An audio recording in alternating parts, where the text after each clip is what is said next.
For more on this, let's just go across to Dharamjot, my colleague. Dharamjot, thank you so much for staying on with us. You know, just a while ago, I was talking to Major General Bali, and we were talking about what it actually entails, what such a plan and what such sort of precision strikes entail.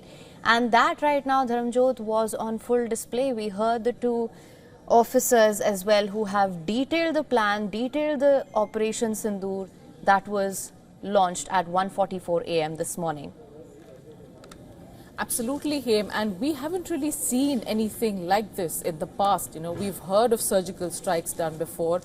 We had one that was carried out after the Pulwama attack. Then there was, after the Uri attack, then there was the Balakot strike after the Pulwama attack. But we haven't seen a press briefing of this scale, of this detailed magnitude, where there being visuals and proper footage displayed, every single camp mapped and listed out, details of how the attack was carried out, what were the targets. It was very, very elaborate, to the extent that both the young women officers who came to the dais gave a very, very meticulous description, as you rightly mentioned, of the entire attack that was carried out, what was the intention behind it. They explained that out of the 21 targets that were listed, the terror camps that were listed before, these 9 were chosen for certain specific reasons to minimize any sort of collateral damage, to ensure that there is no loss of civilian life, to ensure that there is no loss of civilian infrastructure, and that is why these were the targets that were selected. Now, Haim, if I could just quickly walk our viewers through the camps that the armed forces just listed out. 5 are from Pakistan-occupied Kashmir, 4 are from Pakistan, and these are the following camps. We have Savai Nala camp in Muzaffarabad, that's about 30 kilometers from the border. Saidna Bilal camp, again in Muzaffarabad. The Gulpur camp in Kotli, again a part of Pakistan-occupied Kashmir. The Barnala camp in Bhimber, again in Pakistan-occupied Kashmir. The Abbas camp, again in Kotli, which is also part of Pakistan-occupied Kashmir. And then we have 4 camps that were listed from mainland Pakistan. That is the Sarjal camp in Sialkot, the Maimuna Joya camp in Sialkot again, the Markaz Taiba camp in Muridke in Pakistan, and this, the armed forces officers mentioned, is the same terror camp from which Ajmal Kasab and David Headley, the 2 main conspirators and terrorists who had a key role to play in the 26/11/2008 Mumbai terror attacks.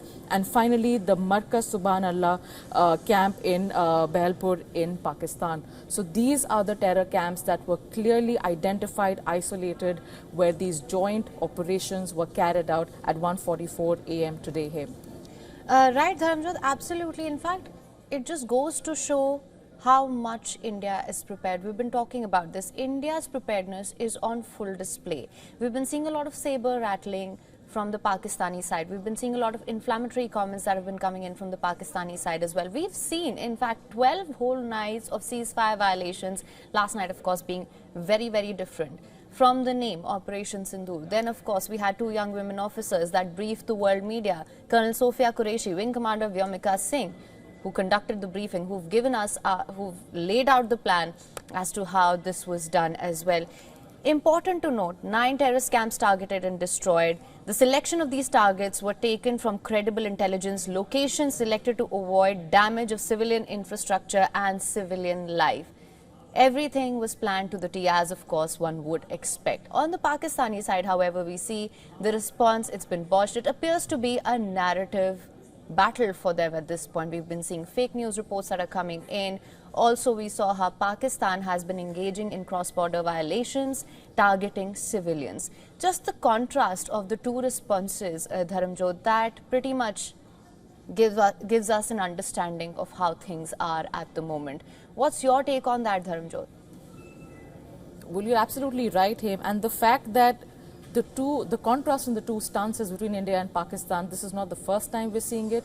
It's something we've been seeing in the past. It's a trend that somehow, unfortunately, continues, despite the fact that India has always made it very clear it is interested and it prioritizes bilateral negotiation, and it prioritizes a policy, a conversation and agreement that gets rid of any and every possible terror threat to Indian soil and Indian territory.